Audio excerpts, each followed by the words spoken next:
Hello, everybody. I am here for the daily meditation for Saturday. So let's get started. The readings are Hosea 6, verses 1 through 6, Psalm 51, verses 3 to 4, 18 to 21, and Luke 18, 9 to 14. But the tax collector stood off at a distance. It would not even raise his eyes in heaven, but beat his breast and prayed, "O God, be merciful to me, a sinner." Luke 18, verse 13.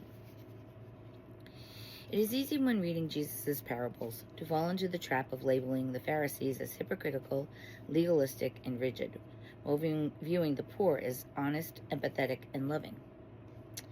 Take today's parable, for example. It seems to divide the world into two types of people, the good and the bad, the loving and the unloving.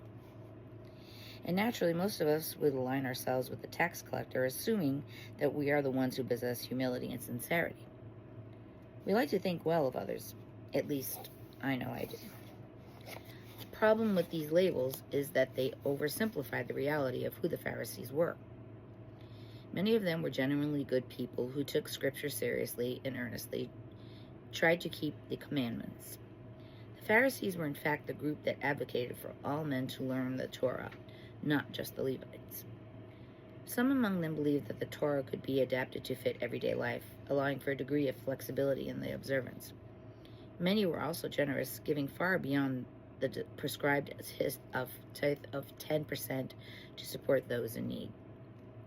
On the other hand, tax collectors were not a monolithic group either. Some were simply trying to survive, earning a living in the only way they knew how, while others were indeed Roman collaborators who exploited their fellow Jews to enrich themselves.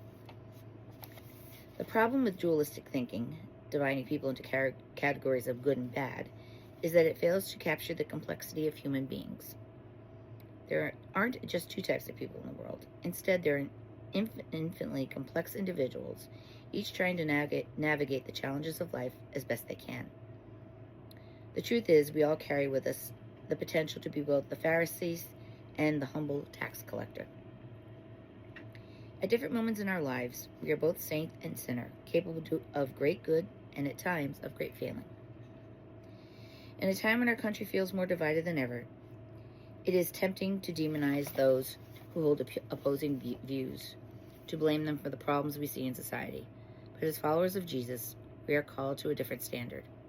It's time for us to step back, take a breath, and recognize the humanity in each person. Goodness, reason, and love exist in everyone in varying degrees. Our task as disciples of Christ is to seek out the good in others, to name it, and to nurture it.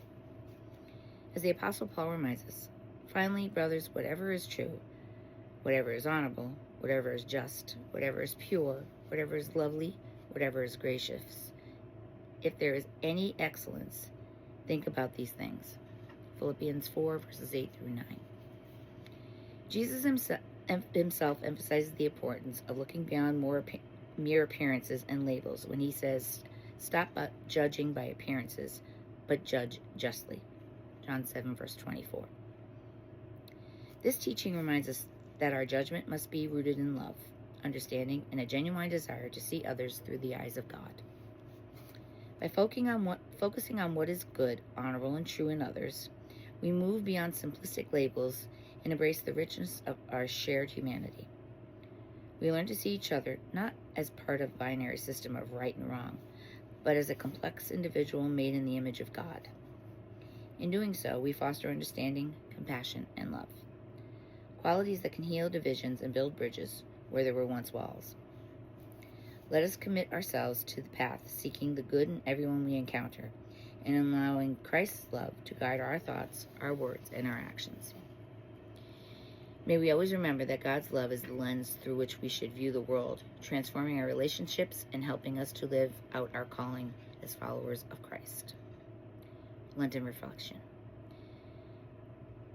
When am I a Pharisee and when am I the tax collector? How do I waver between being both prideful and humble in my own life? And that is our daily Lenten meditation for today.